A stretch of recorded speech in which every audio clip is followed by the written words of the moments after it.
안녕하십니까. 이민멘토의 주식 레벨업 시작해 보도록 하겠습니다.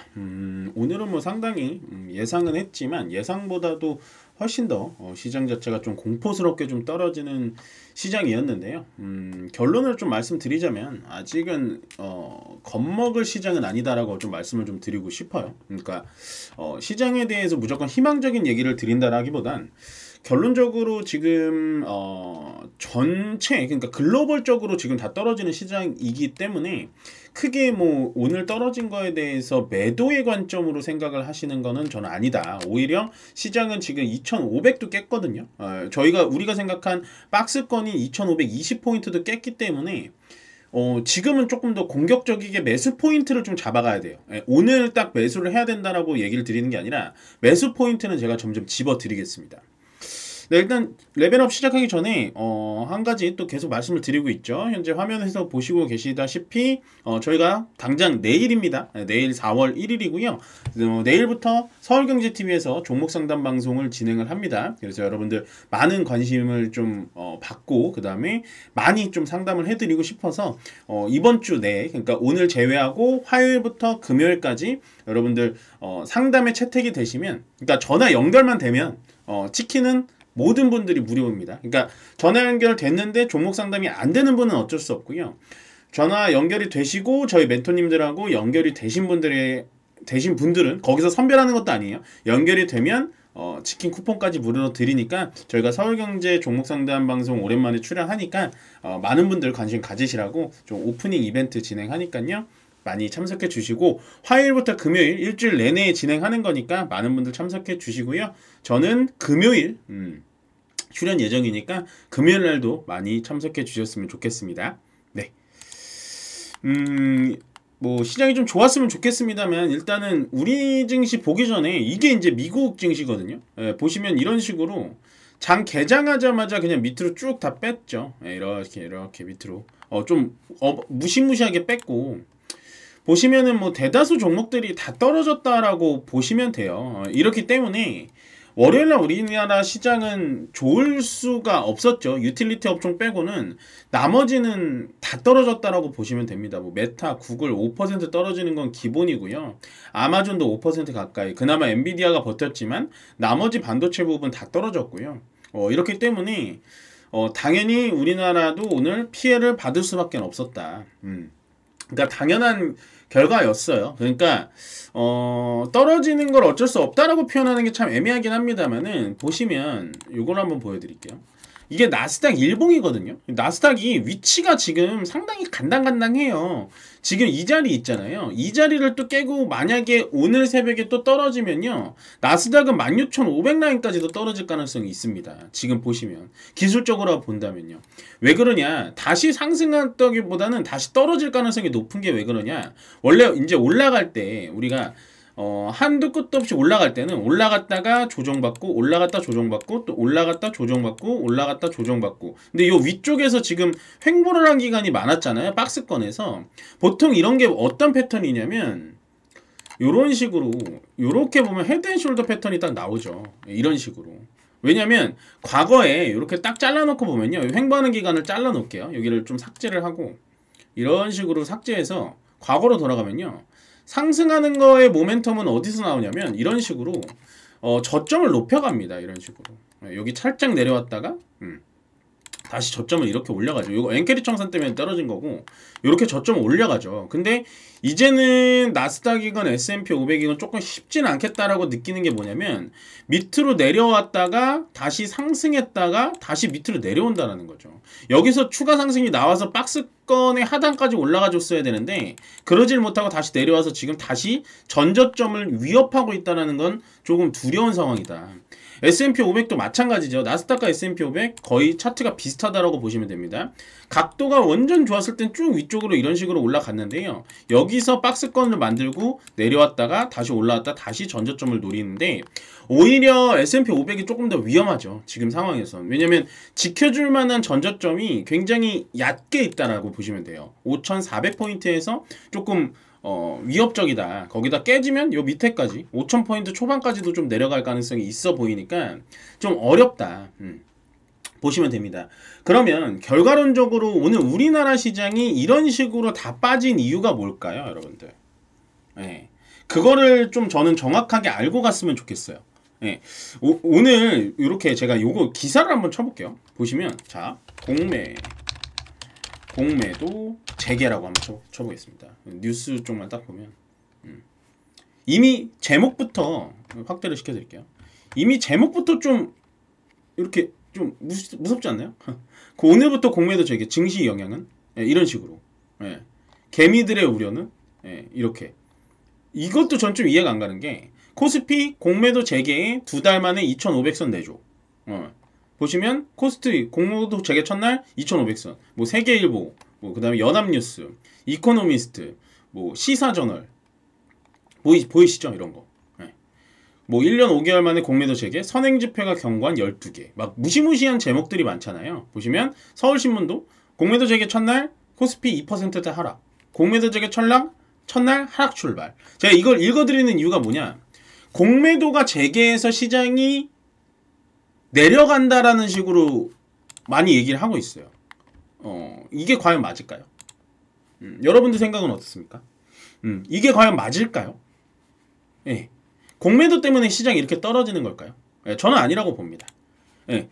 저거는 뭐 저분들의 맞고 틀리고 다 떠나서 어느 정도 신빙성은 전혀 없어 보여요. 자, 그러면 지금 일본 니케이 지수랑 일본 토픽스 지수가 우리나라 코스피와 코스닥 지수와 똑같다라고 보시면 되는데요. 일본 니케이 지수는 3.85%, 아까 장중에 4% 넘게 빠졌습니다. 일본 토픽스 3.23% 빠지고 있어요. 우리나라보다 지금 양시장보다 더 빠지고 있죠. 그러면 일본은 공매도 재개를 한 걸까요?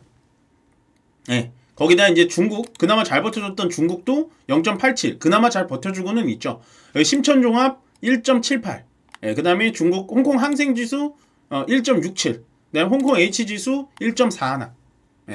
우리나라보다 덜 빠졌다 뿐이지 전체적인 글로벌 증시들이 지금 다 빠지고 있는 거 보이시죠? 요거 플러스 난 애들은 오늘 뭐 휴장이거나 한 건데 뭐 의미 없어요. 뭐 인도네시아, 필리핀, 뭐 호주 이런 거기 때문에 우리나라 시장과 연계가 많이 돼 있진 않아요. 우리나라 시장과 연계가 제일 많이 되는 데는 역시 일본, 미국, 중국, 대만까지 좀 보여드릴 수가 있습니다. 근데 대만은 휴장인 것 같아요. 오늘 움직이지 않는 거 보니까 휴장인 것 같고. 자, 그러면 우리나라가 지금 보시면요. 일본이 가장 많이 빠졌고 그 다음 우리나라 빠졌고 그 다음 중국이 빠졌단 말이에요. 그러면 우리나라가 과연 공매도 재개 때문에 오늘 빠진 것인가라고 생각한다면 저는 아니라고 본다고요.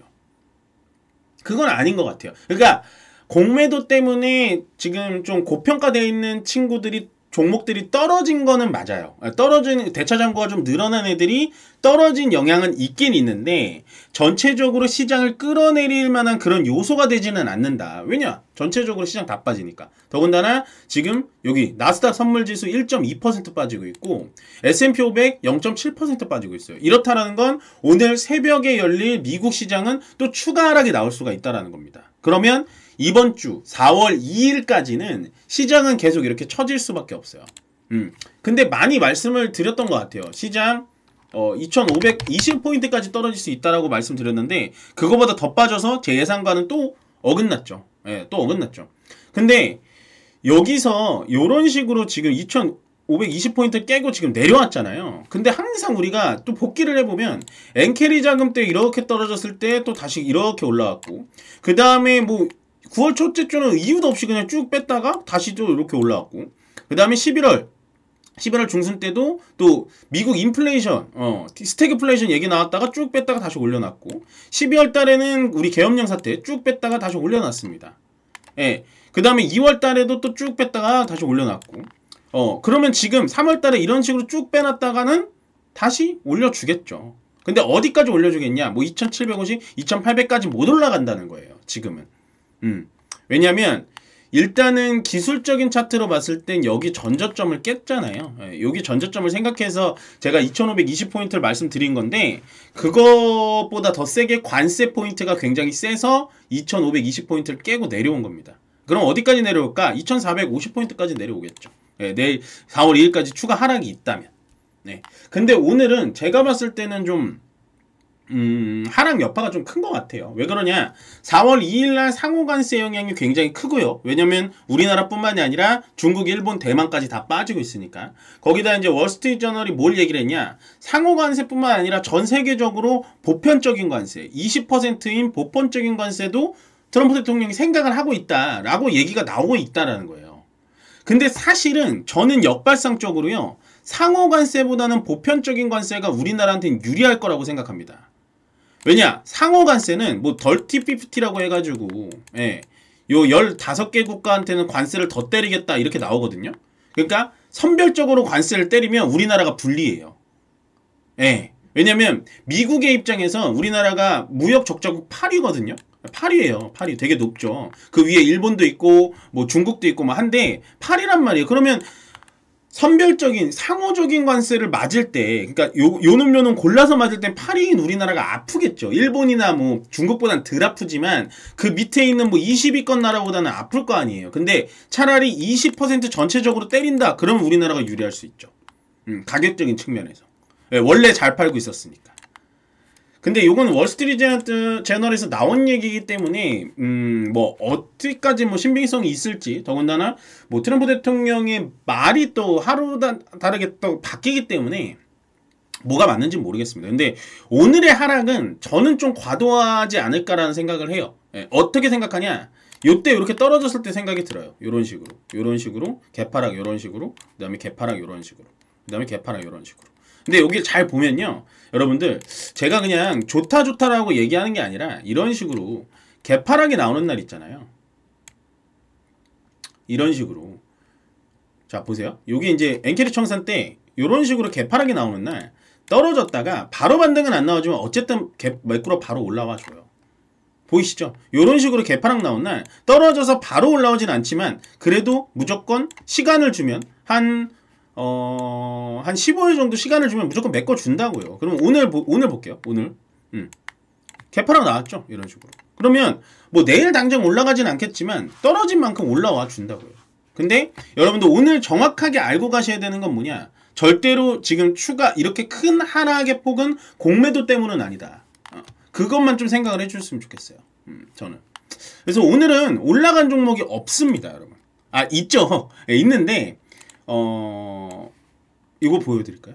정말 좀 충격적인데요. 코스피가 올라간 종목이 100종목이 안 돼요.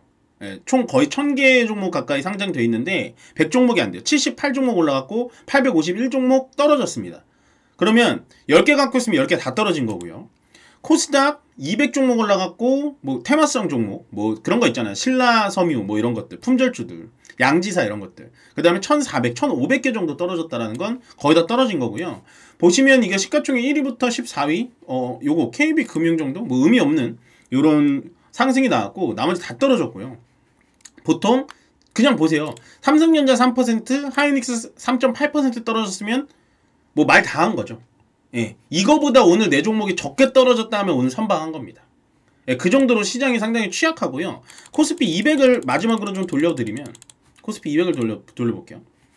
오늘 올라간 종목들, 그나마 올라간 종목들을 보자면 자, 한 10개도 안 되죠. 여기서부터 요거 보합은 뭐 볼 것도 없고 5개 가딱 넘습니다.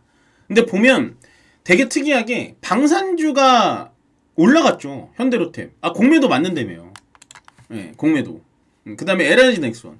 공매도 때문에 시장 떨어졌대. 그럼 얘네부터 떨어졌어야죠. 현대미포, 조선. 조선방산이 대차장고가 제일 많거든요. 공매도 맞을 위험은 커요. 그건 맞아요. 근데 오늘 안 떨어졌잖아요. 방산하고 조선은 그래도 좀 지켜줬다. 그 정도 보시면 될 것 같습니다. 근데 오늘의 시장의 분석은 딱히 의미는 없어요. 왜냐면 전 세계적으로 다 이렇게 패닉 상태로 떨어졌으니까. 요게 그나마 저는 이때 있잖아요.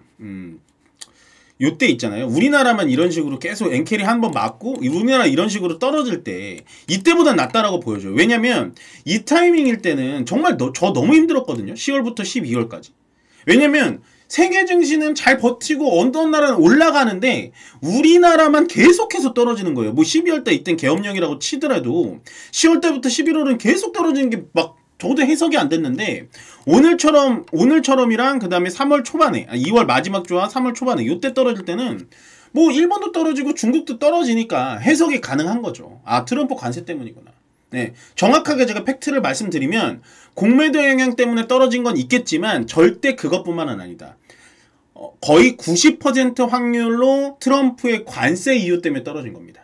거기다 플러스 미국의 스태그플레이션 우려 때문에 미국 시장이 떨어져서 우리나라 시장 떨어지는 거지, 공매도 영향 때문에 떨어지는 거 10%도 되지 않는다. 오늘 장은 그렇게 해석해드리면 됩니다. 그러니까 너무 혼란스럽게 하지 마시고요. 일단은 2450포인트까지 좀 열어놓은 다음에 이 자리에서 추가 매수를 좀 진행할지 좀 고민을 해봐야 될 것 같습니다. 공포의 시장이지만 절대로 겁먹지 마시고요. 오늘 시장 정말 고생 많으셨습니다. 주식 레벨업 여기서 마무리 짓도록 하겠습니다. 고맙습니다.